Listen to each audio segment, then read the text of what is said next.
Everyone, great to be back. So my name is Nao Gamo, and I am joined by my grant writing partner, Dr. Feng Tao, and we're going to talk about applying for grants to start your to fund your startup venture. Oops. So just a quick outline of what we're going to talk about. So we'll first talk about our backgrounds and how we came to talk about grant writing.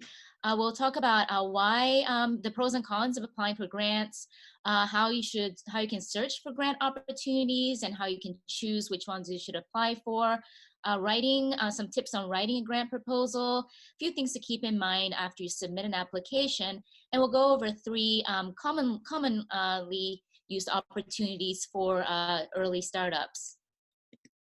So my background is that I was actually purely in academic research until just a few years ago. So my PhD was in neurobiology, and I came to Hopkins to do a postdoctoral fellowship in psychiatry. And then several years ago, I had the opportunity to jump into the startup world.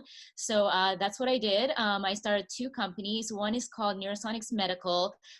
We're developing an ultrasound device for minimally invasive neurosurgery. And my other one is I just call it NeoCorp because I always wanted to have a company called NeoCorp. I use that to provide grant writing services and editing services for other entrepreneurs and researchers and clinicians. So through both of my companies, I've been a grant applicant, recipient, a consultant, and as of this year, also a reviewer for the National Science Foundation. So for Neurosonics, we've been able to raise over $500,000 in grant funding, and we've won grants from places like the NIH, National Institutes of Health, NSF, which is the National Science Foundation, TEDCO, which is a Maryland organization, which we'll talk a little more about later, as well as grants from Hopkins and University of Maryland. My turn? Yes. Yeah, now I don't see the screen refreshing, so your slide is kind of still freezing. Well, let me talk about myself. Thank you for giving the opportunity to make a presentation here. Myself, I have the background in biophysics, and I did my postdoc at MIT and tried to do like a structural biology type of approach for drug design. But immediately after my postdoc, I joined the startups and start from scratch, from the concept all the way to develop product distributed worldwide. And I have done that sort of commercialization several rounds. Mainly those activities are supported by NIH SBIR as well as NSF grant SBIR, STTR actually. I worked with the University of Maryland to did a tech transfer activity. Later on, I spent 2 years at the NIH and working in the Center for Scientific Review, where I organized review panels to review applications in big data, as well as small business grants. Since 2016, I've become an independent consultant and help startup. Many of them are actually from Hopkins to develop business plans and grant proposals. So hopefully they can improve their chance of getting grants. That's my current focus. In the meantime, I serve at NIH and NSF as a reviewer. So I see several hundred applications a year. I have a lot of experience to talk about on this SBIR small business grant. Now? Great. Do you see my slides now, Feng's slide? Yes. Okay, good. Thank you. All right. So I'm going to talk first about pros and cons of grants. The pros are that there are many opportunities for even very early stage projects or ventures. So the reason I started with grant funding for my own med device startup was that at the time we started, our project was too early and preliminary for any investors to be invested. But even at that stage, we were able to get grants. So that's a good thing. Also, you usually don't have to give up equity or pay back a grant. So that's a good thing. So if you hear the term non-dilutive funding, it means that you don't have to dilute your equity in order to get the funds. It's also considered pretty prestigious to get a grant. I found that, if you say, oh, I have the SBIR right now, it usually catches people's attention. It helps to kind of grease the wheels, I think. And also you have the opportunity when you apply for grants to get some feedback. So even if you don't get the funding, the feedback itself can be very, very, very valuable.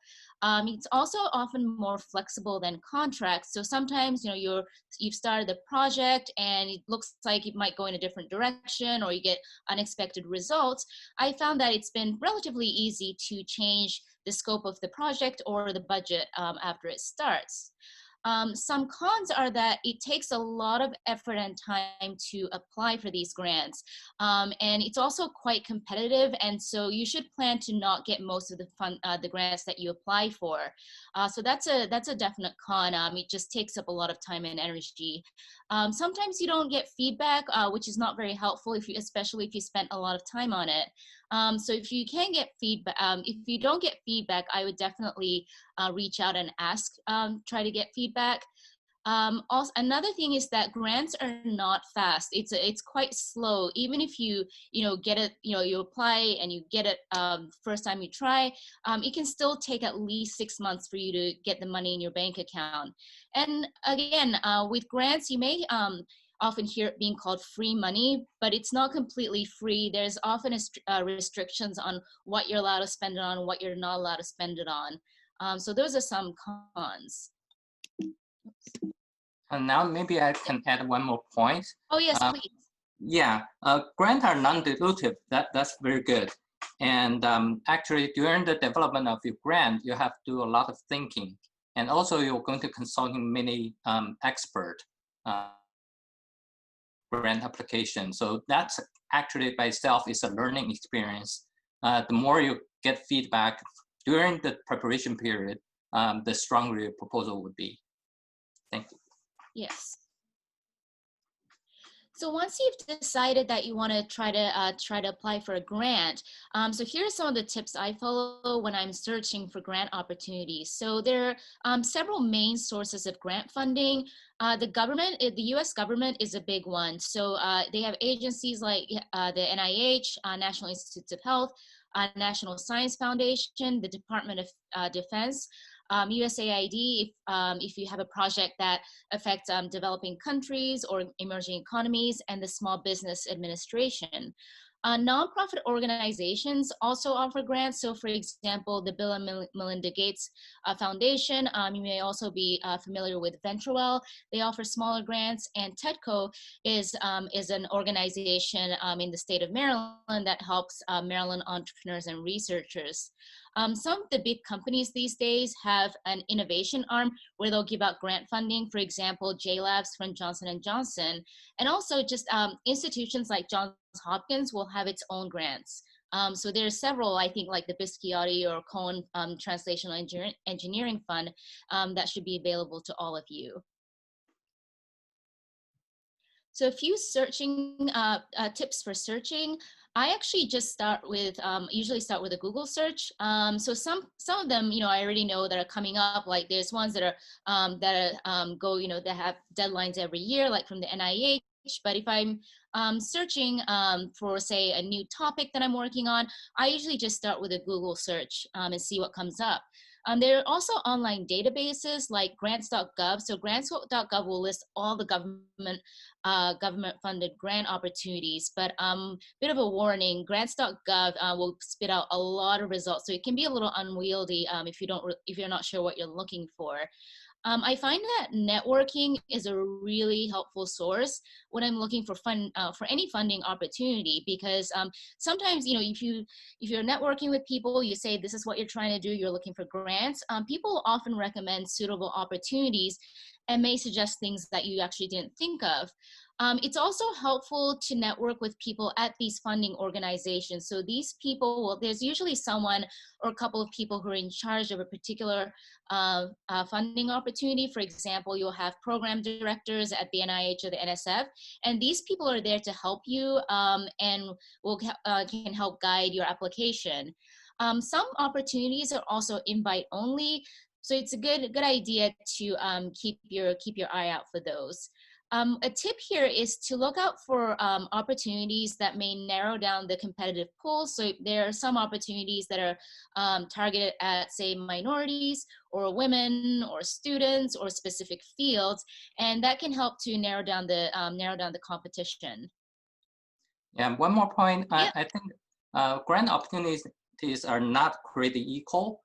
Some opportunity might have you have better chance to get funded versus the other could be more competitive.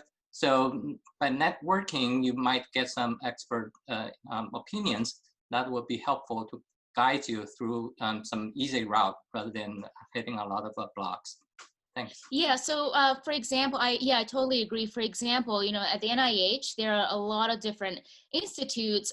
For example, the SBIR budget for the National Cancer Institute is huge, but it also means there are a lot of people applying for it, so it's not necessarily easier to get. Whereas you might get a smaller institute with a smaller budget, but you have fewer people applying, and so you may actually have a better chance if you go for one of those. Okay, so yeah, same thing yeah. for DoD. Actually, in the U.S., the DoD is the largest SBIR funder, and they take a bigger pie than any other agency. However, DoD only award contract. That means your research area must fit well with their contract interest. But they are spend more money than other agencies. Yeah. All right, so once you've done a search, so I know some people might think, oh, let me try to apply for everything and end up copying pasting responses to a whole lot of opportunities. I actually suggest, I would prefer to focus on a fewer opportunities and really tailor my application to each opportunity. So I usually try to really narrow down only the ones that are that I think are a good fit for what I'm trying to propose. So first thing I check is make sure it's a grant as opposed to, for example, like Feng mentioned, a contract. So check what type of funding you're looking at. Make sure, I think it's really important to make sure of the fit of your project with the funding opportunity. So funding opportunities or funding organization, they're usually looking for something specific, not necessarily the specific project, but they're looking to fund certain priorities. And so even if you have an amazing project, if it's not a fit for that opportunity, you're not they're not going to fund you. So I think this is one of the most important things to make sure you don't waste your time. So this is where it's really helpful to talk to someone at the funding organization to really understand what their priorities are. Arrange a call if possible. You can also check what was funded in the past, although the funding priorities can change from year to year. So for example, for my project, we're developing an ultrasound device. So you would think that, a grant from the Focused Ultrasound Foundation would be perfect. But they straight up said, we sent an abstract. They straight up said, we're not interested because they wanted something non-invasive and our device was minimally invasive. So we thought it would be perfect, but it wasn't. So it was a good thing that we checked. Also check the amount and duration of funding to make sure that it fits with what you're looking for. Couple of terms I want to mention. You might hear direct versus indirect costs. So direct costs are costs that are directly relevant to the project that you're proposing. So for example, you need to hire a programmer to write a program for the project. Whereas indirect costs are costs that are not directly related to the project you're proposing, but are still necessary to get it done. So for example, things like rent for your office or utility bills, things like that. So there are some, look out for that, because some opportunities I've seen will say we will only fund direct costs, we will not fund indirect costs, whereas some do. So just keep a lookout for that. And then in terms of the deadline, couple of things to watch out for. Some of these opportunities will require a letter of intent before you submit the full proposal. So sometimes I'll look at the deadline for the full proposal and realize that I'd already missed the deadline for the letter of intent. Sometimes they have different deadlines for the first time you apply for an opportunity versus getting rejected and then revising and resubmitting. So just watch out for those little details. Yeah, for example, at NIH, they have so-called Notice of Special Interest, NOSI. You always search for that and see whether your project falls in one of several of their NOSI, because they put the proposal in different bucket, and if you can fit them in well with one or two of those buckets, would be great. Yeah. Few other things to check. So check your eligibility. So for example, for the small business grants from the government has a very specific definition of a small business. And some government funding may have citizenship or residency requirements. Look at the expected start date. So when the money will be expected to come in, make sure you're okay with that. Some other requirements depending on the opportunity. So, some grants will say the intellectual property has to be disclosed to a specific university. Some will say, you're not allowed to buy equipment and so on. I like to check the approximate effort that will be required to apply. So usually I look at the number of pages that I would need to write and the kind of information that you need to gather. Make sure that it's actually worth your effort. And a couple of reminders, make sure, plan to not get most of the grants you apply for. That's usually, I think, how it works out. Some people are really, really good at getting them. Some people are really bad at getting them. But I think it's safe to assume that don't just apply to one and expect that you'll get it, because in most cases you won't. And that it can take, over 6 months to actually get the funds. Yeah, one special rule that's applicable to SBIR, STTR, is that you can reimburse spending 90 days before the award date. So for example, if you get an award on January 1st, but you can charge the grant 3 months ahead of that date, that's reimbursable. Mm-hmm. So now that you've selected what you want to apply for, I'm going to go over some tips when you're writing the proposal. So the overall goal of any grant proposal is to basically convince the reviewers that you know what you're doing and that you're able to complete the project. So you're going to be covering the who, what, when, where, why of your project. So this is where you want to show off your skills, your experience, track record. If you have great collaborators, make sure you describe that you have access to the resources that you would need, and the scope of the project and the budget should be realistic. So, different grant proposals will ask for different things, but in general, the reviewer at the end of your proposal, the reviewer should be able to easily explain why you should get funded. So I just wanted to go over some common components. We don't have time to go into details into all of them, but I just wanted to give you an overview of what to expect. So most grant proposals will have some sort of summary or abstract portion. You should describe the problem or need that you're addressing, the goals of the project or the hypotheses you're testing. If you're applying as a company or for some sort of business grant, it'll require some sort of commercialization plan. You should describe the methods and design for your project.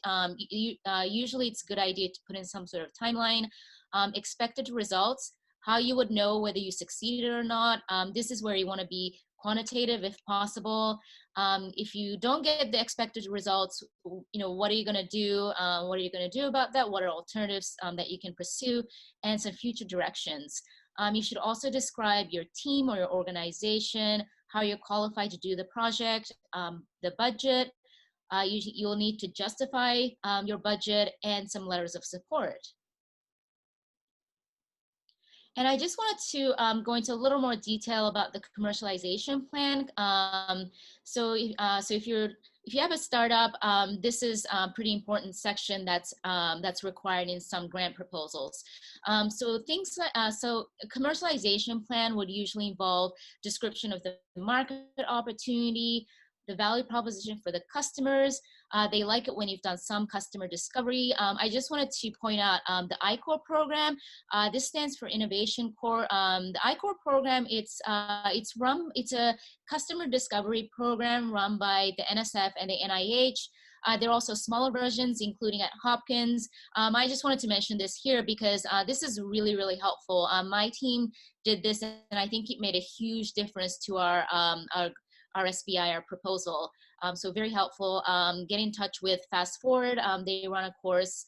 You'll also want to talk about the competitive landscape, the IP landscape and your IP strategy, regulatory reimbursement strategies, manufacturing, distribution, whether you have advisors, your plans for pricing, plans to get to your first sale, where you plan to get funding for your commercialization plan, and again, a timeline and associated costs.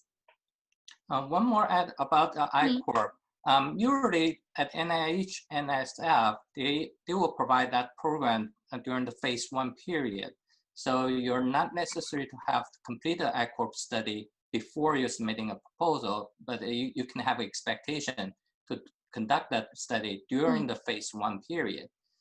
However, you should do some Google search and see what I-Core means, because they have asked people to develop business model canvas. If you can address some of the questions without any in-depth study, that would be even helpful when you prepare your proposal, particularly the commercialization plan.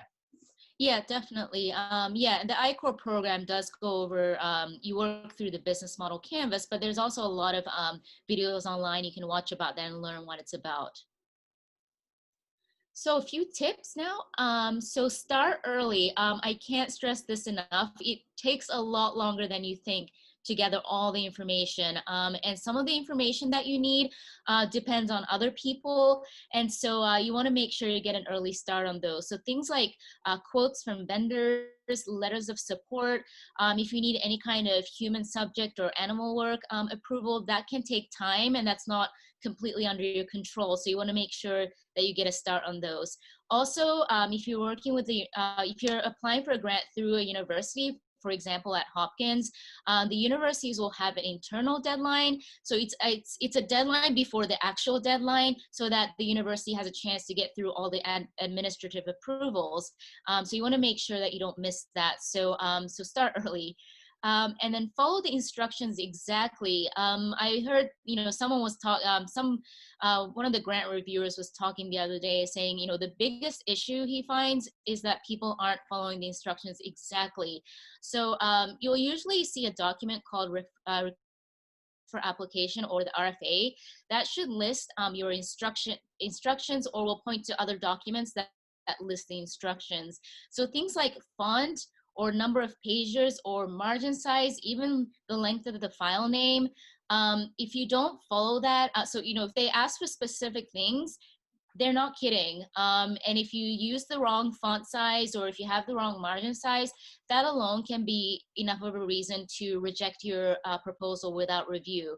And also, the reviewers are looking at a lot of these proposals. So if you're the only one with a slightly smaller font, it's really obvious that that's what's happened. And so don't assume that they might not notice, because they probably will. Also, as I mentioned earlier, try to really tailor it carefully to the funding organization and the opportunity. I really don't recommend copying and pasting, because you're going to write something that's not fully fitted to a particular proposal. It's really important to align your interests and goals with what the funding organization is looking for. And it's a helpful tip is to incorporate some phrases from the instructions, especially from the review criteria, so that the reviewers have a really easy time saying, okay, this proposal has addressed this, and so on. Yeah, a lot of grant proposals, unfortunately, they don't have you don't have the opportunity to defend the proposal in front of the reviewers. So the reviewer only get information whatever you put on the paper. So they will read it, understand it, and help make their judgment. So your proposal should be easy to read. Put some graphics and diagrams, tables, that make your proposal more readable, easily understand. That would be very helpful. Yeah, it's on you to make it clear as possible. So sometimes I'll, bold or highlight certain phrases and like use a lot of headings and pictures like Feng mentioned. So your goal should be to tell a compelling story. And so you want to know the literature, what the current status is, and the key questions or gaps or controversies that you're addressing and how your project fits in there. Be very specific about the plans and deliverables. So wherever you can, be quantitative. So you should have, if you describe what you're going to do, you should be able to say, you'll know that if you were successful in that milestone or not, if you reach this specific value or a yes or no. So you want to have clear go, no-go values for each milestone.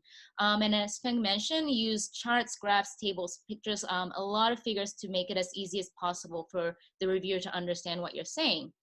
And then unfortunately, with a lot of grants, there are several unspoken rules that you only find out after you've gained some experience. So this is why it's really helpful to talk to someone at the funding organization to discuss whether your project is suitable for that particular opportunity and to work with them.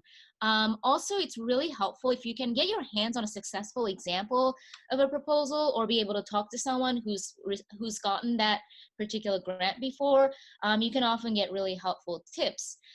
For example, some funding opportunities will say that you don't need preliminary data, but then if you actually talk to the person at the funding organization, they'll say, well, most people who get it do have preliminary data. Few other tips. Check the review criteria. So the instructions will usually have the review criteria listed somewhere. So something I've learned over time is that it really doesn't matter how you've interpreted the instructions. What matters is that you need to understand what the reviewers expect to see. So it's really important to make sure you address the review criteria directly. So for example, when I was a reviewer for the NSF SBIR proposals, where the review criteria are strengths and weaknesses for intellectual merit, broader impacts, and commercial impact. So literally, I had those 3 headings, and we were asked to write bullet points underneath each heading for the strengths and weaknesses. So you want to make sure that that the reviewer can easily see, okay, this is the strength, this is the weakness, and so on for each of these categories. Another thing I've noticed is that, some proposals are, will have amazing technical details, so much detail, very detailed, very advanced technical details, but then they'll have a very weak, say, commercialization plan.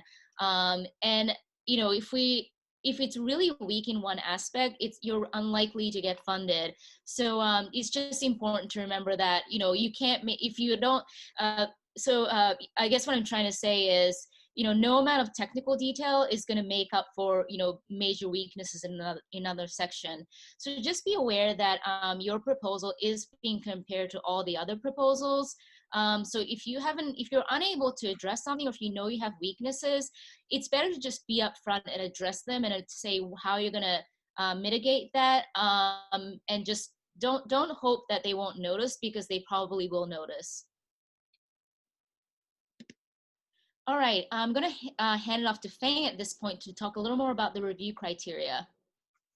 Yeah, here are some listed resources you might find interesting. Particularly for SBIR, you can go to the sbir.gov and see what general SBIR rules, because that's a federal law dictate program. And NIH has its own SBIR website, and there's some deviations from the federal SBIR regulation. For example, the budget could be slightly higher, or the time period for phase 1 or phase 2 can be longer than typical SBIR as described in the federal program. There are some good examples of proposals for NIH. You can find in the middle of the website link, NIID website.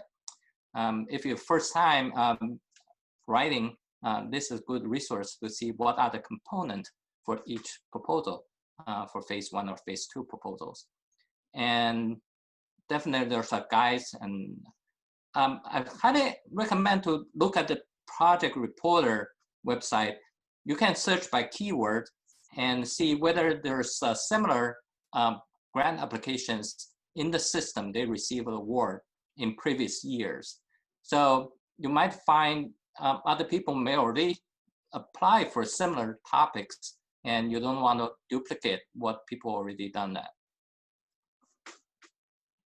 Yeah, and it's a project report is also another good source of checking out the competitive landscape. You can see what people have been funded for before. Yeah, another information you can get there is to see those awarded grants where they have been reviewed. So which panel their application has been received the review. And also you can search for that panel if you happen to be in that panel, and you can see their rosters and see who are the reviewers served that panel in previous sections. Yeah, a lot of information you can learn from that website. Yeah, definitely. All right. So I just wanted to mention a few things to keep in mind after you submit an application. So one is definitely try to get feedback if possible. Oops, sorry. So for if you submit a grant to like the NIH or the NSF, you'll get a lot of detailed feedback. So even if you don't get the grant, that alone, I think is worth it. You'll get a lot of helpful feedback, so you can see how your proposal was received by other people who aren't in your field. And then I often find feedback that I didn't even think of. So it's really good to get this from reviewers. If you're rejected, see if you can revise and resubmit. Not always, but sometimes you can. So check that. And then if you're accepted, that's awesome. Make sure to check compliance guidelines. So there are usually a lot of details that you need to keep track of in terms of record keeping. There's usually a specific procedure you have to follow if you want to change the project or the budget. Sometimes the reporting requirements continue years after you've received the funding. And then some grants might require you to attend certain conferences or workshops, and you want to build a good track record. So you want to make sure you're on top of that. So now we're going to go over a few early stage opportunities for startups and other ventures. So we're going to talk about the TEDCO Maryland Innovation Initiative, and then we'll talk about the SBIR and STTR programs from the NSF and the NIH. So TEDCO, if you don't know, it's an economic development organization for the state of Maryland. So they have funding and investments and other programs to help out Maryland entrepreneurs and researchers. So for this particular grant, they're funding university projects that's in between being a research project at the university and on its way to becoming a startup company. So you have to be you have to apply through one of 5 universities in Maryland, including Hopkins. I think Hopkins is always takes the largest share of the funding.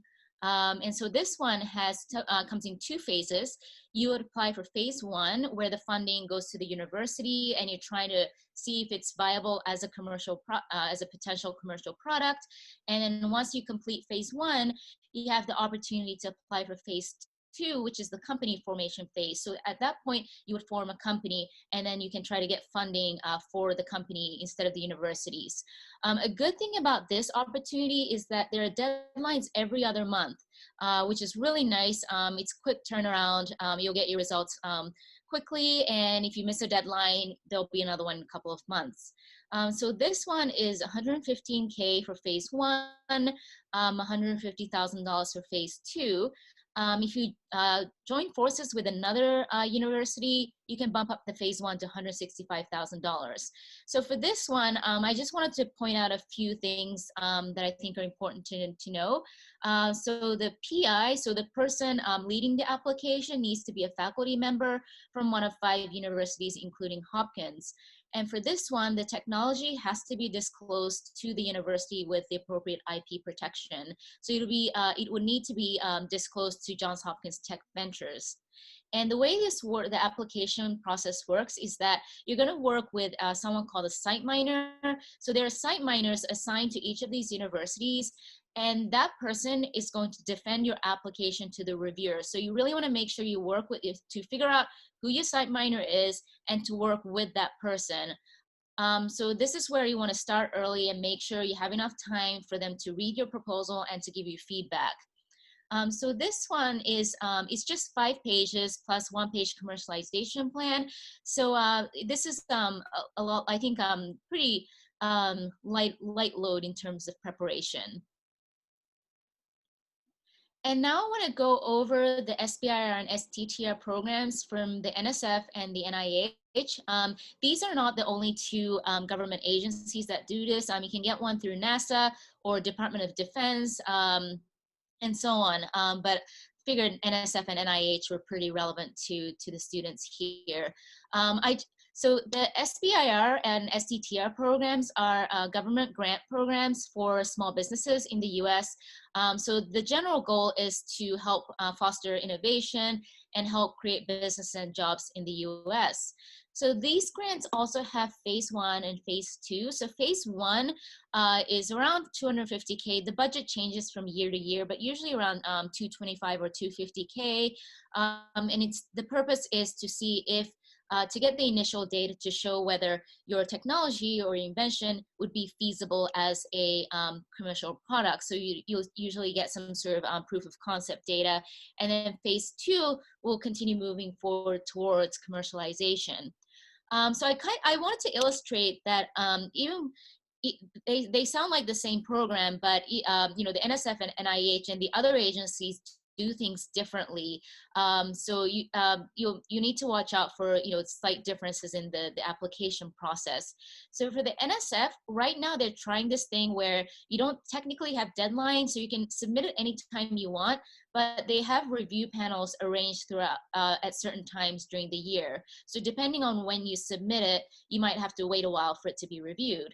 So as I mentioned, phase 1 is around $250K over 6 to 12 months.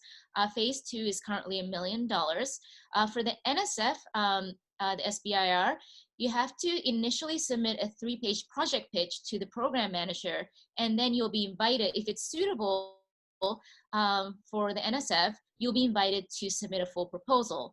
So this one, it's a little longer. It's 15 pages of a project description plus a bunch of other forms.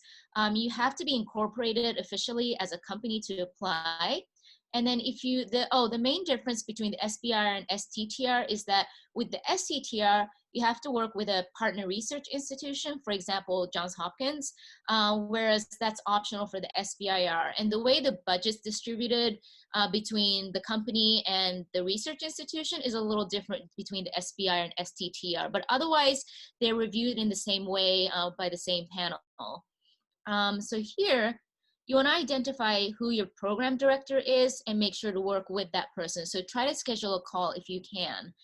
As Fei mentioned, if you do get phase 1, that comes with some other perks on top of the funding. So for example, there's a program called Beat the Odds Bootcamp, which is a customer discovery program. You work with a business mentor to explore customer discovery for your technology. There's also the commercialization planning program, which is a program that pairs you up with a mentor to prepare a commercialization program for phase 2. So in addition to funding, you often get a lot of other perks that go along with it.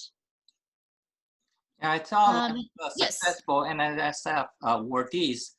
They have done a lot of homework to develop a very solid commercialization plan. That probably takes 7 to 8 pages in the proposal. But NSF, as mentioned, their awardees has get at least $1 million revenue over a year. So probably accounts 60% of their awardees. So that program is very successful. Although it's pretty competitive, everybody has to do a very good job in promoting their business commercialization plan. And the reviewer will select the ones that most likely to be successful. So this is a very good program. I highly recommend it to consider. Yeah, I do too. Yeah. And then lastly, I wanted to go over the NIH version of the SBIR program, and I just wanted to highlight some differences from the NSF version. So they're similar in that, again, they're phases 1 and 2, but the NIH actually has 3 deadlines throughout the year. So you can't just submit anytime you want. Again, the funding, so the funding for phase 1 is around $250K, but for phase 2, it goes up to just under $1.7 million.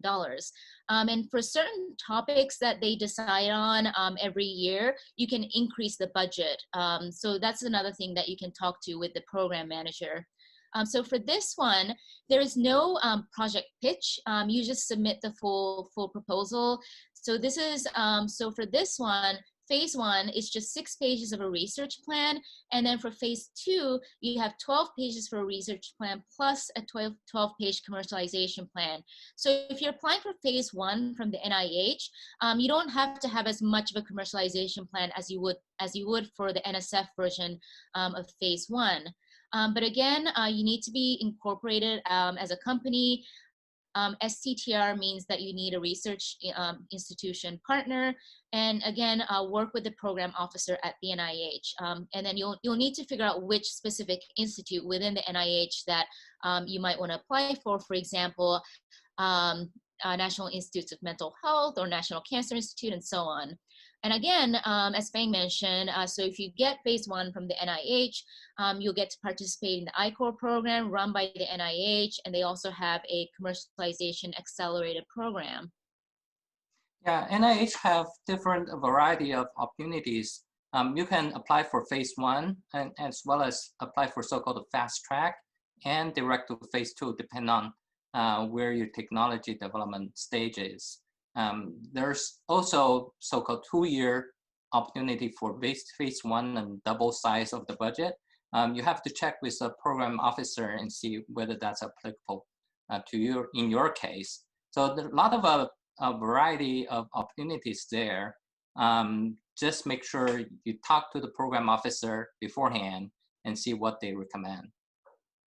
Yeah, so I usually, so sometimes your project might be relevant to more than one institute. So for example, you know, I'm doing stuff related to brain, so it might be suitable for NINDS, which is neurological disorders, or the NIMH, National Institutes of Mental Health. And so I usually call, I'll usually email and arrange a call with the program officers at each institute. I'll describe my project, and they'll usually say, oh, you might want to apply for this institute instead. And you want to make sure that your project is of interest to a particular institute. Another tip is that in order to apply for NIH grant, you have to establish 5 federal government account website. So Yes. go through those registration can take you maybe 2 months. So start early, get those registration completed. Otherwise, you won't be able to submit your proposal unless you have all the 5 accounts established. Yeah, I want to share a bit of my experience with that. I actually missed the deadline one time just because of one of the registrations, and I started, you know, like 2 months before as recommended, but then this registration website didn't like the suite number in my address, my business address, and so I had to change that. And then because I had to change that, I had to start all over, and I did not make the deadline just because of that. So yeah, so they're not kidding there. So yeah, these are all the slides we had. We're happy to answer any questions you have.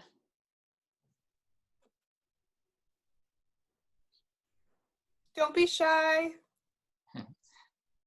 Maybe I can add a few comments here. SBIR small business grants are highly competitive. I wouldn't tell you the statistics would be in the 15 to 20% success rate. So you have to develop really strong application. That means if you're doing this first time, you should ask people around who has the experience and who might help you to review your draft as if they're your reviewer. And they will be able to pinpoint what are the weaknesses you should address before you submitting your proposal. Because after you submit, there's no way you can add materials, add information, and you have to wait for the next round.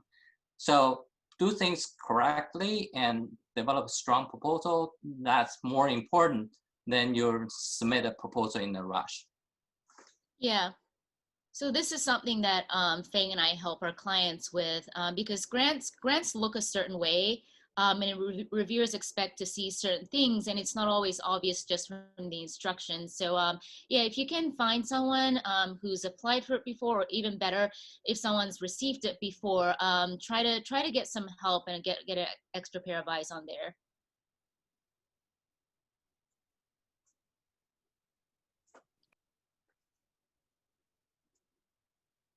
Oh, I Yeah, think you're people muted. sometimes ask question. There's Oh, sorry, I was on mute. Sorry. Oh, well, go ahead. Hi, good afternoon. Thank you, Nao and Feng, for presenting this, for putting together this presentation. Because for me, grants have always been something that was very intimidating. So I've kind of shied away from them. So I'm glad that you guys put this together because it makes it more approachable. My question is, so I would like for you to, if you wouldn't mind going over what you talked about the goal of a grant is. That's like kind of came and went by really quickly, but I'm curious if most of these grants, are they looking for organizations or businesses that are already, that already have some traction, have already started, or are there grants that are open to organizations that are still forming and are looking to use the funds to, put a lot of these things in place? And then also, what might be some, because my organization is a social enterprise that works with employment and also works with youth. However, and it is internationally focused. So I'm curious if there are any grants that you can recommend that have to do with organizations or businesses or social enterprises outside of the United States. Yeah, so yeah, actually there are. This is where I think I would do a Google search. There are a lot of like global challenge type grants and awards available. That sounds like the kind of thing that maybe foundations would be interested in funding. So yeah, I would definitely, I can't think of a specific one, but there's a lot of opportunity. I've worked with a company before that was doing, that was making a product to impact emerging economies and low income, less developed countries. And so there are a lot of things like that out there, especially for social enterprises. Yeah, so I would do there. It is allowed to conduct some project overseas, but only under the condition the project must be performed overseas, because the opportunity here in the US is rare. Otherwise, in general, grant dollars should spend within the US, support American jobs. That's basically you're spending taxpayers' money. So American first. On the other hand, you have to convince the reviewer in your situation whether that's something must be outside the US. If the reviewers are convinced, you're good. And the program officer will also agree with the reviewers in those situations. Yeah, so this like is an infectious disease situation. Yeah. So this is something where you want to check with the program manager. So yeah, if a lot of it, like a lot of the government grants will say everything should be performed in the U.S., but you can write, you can put it at a note saying, it's impossible to do this in the U.S. because blah blah blah, and then the program manager will be able to tell you beforehand, like if that's acceptable or not. But if it's something like from like a foundation, like not the government, they might not have restrictions like that. Yeah, I also want to give some general comments here. When you apply for grant, the purpose is not just for getting money, is to help you to get your business take off. So you have to make a good present evidence that your company will grow maybe within the next 5 years. And at what pace, with what financial support, and how many staff you're going to build on. So it's not like just for getting money for money's sake. You have to achieve some mission that mission has to be broad and competitive. So it's not just from your own view, but also from the outside, from the market landscape, as well as IP landscape. If you don't have the IP advantage, then possibly you won't have the business. Sorry. Yeah, and then for your other questions about, you know, the early stage organization or company versus something more established. So yeah, there depends on the opportunity. So something like the SBIR or the TEDCO Maryland Innovation Initiative, those are specifically for early stage companies. So it's like their definition of small business is quite broad. So it's like up to 500 employees. So there are some businesses getting this that are like, you know, quite established, have a lot of people, have some traction. But my company got the SBIR, actually STTR phase 1 from the NSF, and it's just me. And you know, we formed as a company just a couple of years ago. So yeah, it depends on the opportunity. So if you're a new company or an organization, I would not go for, say, like a multi-million-dollar grant, because usually, you know, the more money you're asking for, the more they're expecting from you in the application. And, you know, so even like research grants, like from the NIH, they're like smaller ones where, like, you know, it's just, you're just really testing a new idea, brand new idea, versus like a big like R01 grant, which is like a lot of money, 5 years, and, you know, you're expected to have a lot of preliminary data. Yeah, we do see a lot of kind of garage kind of company. They don't have their facilities at the beginning, and just one person, maybe a desk. But that's a lot of cases. You're not alone. Don't be afraid of to apply for grants, even you don't have a lot of resources at the beginning. Yeah, you just want to make sure that you convey that you, even if you're starting out, you don't have a lot of resources, that make sure you convey that you do have access to what you need to get the project done. So for example, my award is with Hopkins, because we need, you know, a lot of the equipment, the resources, the talent at Hopkins that, you know, I certainly don't have on my desk. Yeah, a lot of students form the company because they can do some tech transfer to commercialize some of the technology developed by professors. And yeah, those situations could be good because the professor have done a lot of fundamental studies, and it's a time to pursue the commercialization, and that's a good opportunity for students. Any other questions? Thank you so much. That was Of course. Let me put up the slide with our emails again. Feel free to contact us if you have questions. Absolutely. Thank you.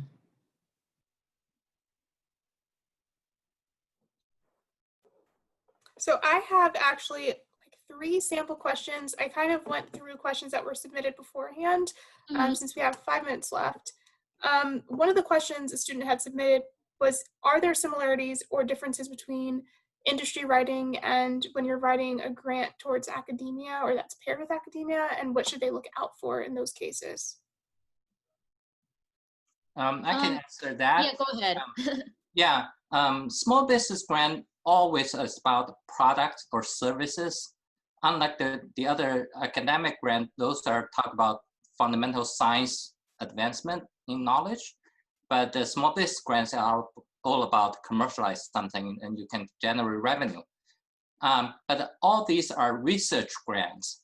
So meaning that you're going to conduct research studies to pursue some goal. It's not saying I want to get money and to do marketing. No, it's the time you do spend money to conduct research. One is applied, particularly for small business, is applied science. But still you have a lot of innovation involved during the period, because you don't necessarily have the mature product by the time you're applying for grant. That's the grant is meant for, is to help you to make the technology mature to be market ready. Sometimes you have to spend dollars on clinical trials. That could be even much broader, many years. Usually, if the simple analogy for phase 1 and versus phase 2 SBIRs or small business grants is that phase 1 is the feasibility study. I will call if it's an R&D project, phase 1 is R. And phase 2 is more of making the products mature, validated, optimized, and further developed. That's called product development. So R&D phase 1 is R, phase 2 is the D, development. Yeah, and I know that so the small business grants or the commercialization grants, as Feng mentioned, is about working towards a product on the market, and that's a little different from the research grants, which are more about creating new knowledge and creating testing a hypothesis, creating new understanding, regardless of what it might look like eventually on the market. And one thing I really had to learn from scratch after leaving academia was the commercialization plan. That was a totally new thing to me, so that was something that I had to learn from scratch. Awesome, thank you. And then another question a student asked was, is there a certain season or time of year in which it's a little bit easier to find grants to apply for? Is there a certain time that they should be looking more so than another? I think the quickest way is to talk to someone who might be have the knowledge. Maybe people staff at the FastForward, they can give you very quick feedback. Don't afraid to send an email or make a phone call. Could be the start, and then you can get to know other people who might have the experience and get more personal advice. Yeah, I can't think of any time during the year when it generally might be better than others. I usually just look at any time during the year, and then sometimes opportunities will pop up throughout the year, or sometimes from the Department of Defense it'll say we will announce something related to this topic in future, but we don't know yet. And so if there's something that I know is coming up but I don't know when, I put in my calendar to check at the end of each week. Yeah, usually applying for grant, because of the low success rate and highly competitive, by successfully submitting one application is not the end of the story. So as soon as you finish submitting one, you should plan on submitting another one. So to increase the odds to be successful, just keep going. Yeah. Thank you. And then the last question I have submitted by students is there a certain amount of time in which once you have won a grant, that you have to spend that money? Yes. Yeah, and then it depends on each opportunity. So for example, the SBIR phase 1, you'll usually have 6 to 12 months. But often if you need more time, you can often request what's called a no-cost extension. So you have to get explicit permission to do that. You can extend the project period, but they won't give you extra money. So you have to plan for that. But then there are opportunities where they say, no, you only have not. So for example, the TEDCO MII grant, you have to spend it in 9 months. If you don't, no extensions.